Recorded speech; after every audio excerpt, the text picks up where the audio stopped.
Hey, what's up everybody? My name is Steve, this is The Fandom Show, and it's the start of yet another work week, which must mean that it's time for another episode of Mondays Suck. Today we're talking about one of the most forgettable and critically panned sequels of the 1990s, Speed 2, also known as Speed 2 Cruise Control. Now, of course, the original Speed was one of the most iconic action movies of the 1990s. Everybody remembers it. Keanu Reeves, Dennis Hopper, the bus jump. It's still to this day one of the best action movies ever made, and it made a boatload of money. So of course, with any movie that makes a boatload of money, there has to be a sequel. But this sequel, nah. Let me give you an idea how bad this thing is. The original movie Speed with the bus has a 94% rating on Rotten Tomatoes. This thing, 4%. I'm not exaggerating, not making a mistake. 4%. It's considered all-around garbage in just about every sense of the word. The hope was that Keanu Reeves and Sandra Bullock would agree to come back and reprise their roles.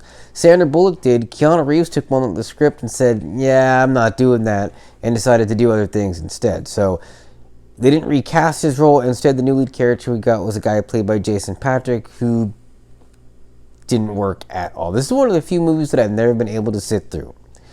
Usually, even with really bad movies, I will strain my eyeballs enough to get through them. I can't do it with this movie. I think the one time I tried to watch it, I gave up about 40 minutes in. It's just that bad. The only small bit of credit I give this movie is that they cast Willem Dafoe as the villain, and Willem Dafoe makes an excellent bad guy. Aside from that, this movie was a complete and total miss. Interestingly, when it came out, it got 2 thumbs up from Siskel and Ebert, and Roger Ebert said that of all the film reviews that he'd ever done, this was the one that he had to defend the most, because it was the one that people always pointed to when they called him a hack.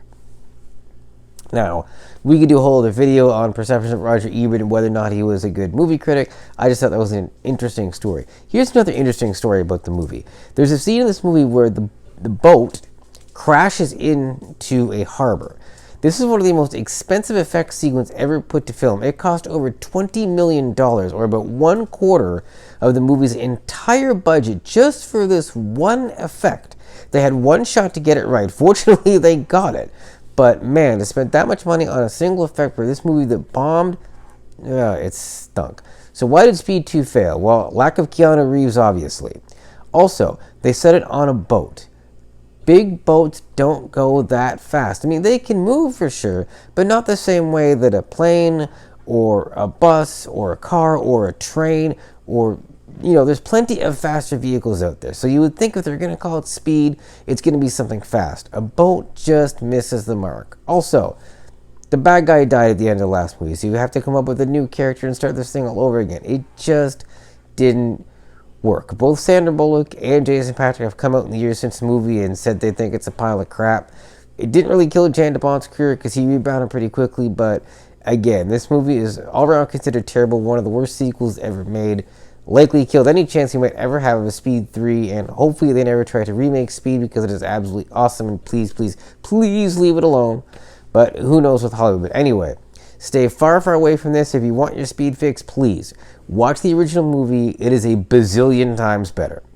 That's all for tonight, folks. Thanks for watching. I will catch you back here again real soon.